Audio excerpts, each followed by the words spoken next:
Hey guys, this is Melissa from Moments with Melissa, and I'm joining Flourish Pancakes to bring you guys this Matcha Scones recipe. If you have a huge sweet tooth like me, this recipe will be the perfect healthy alternative to satisfy your craving. These scones are soft, light, and so delicious. Let's get into it.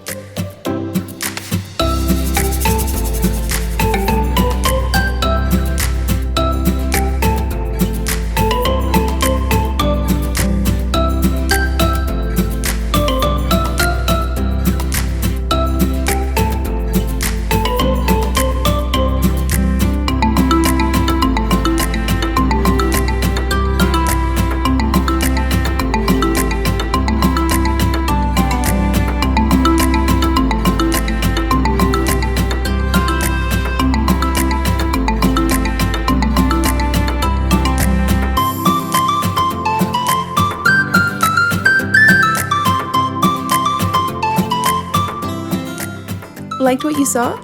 Leave us a comment down below and give this video a big thumbs up to let us know. And don't forget to become part of the Flourish fam by subscribing to our channel. Thanks for watching!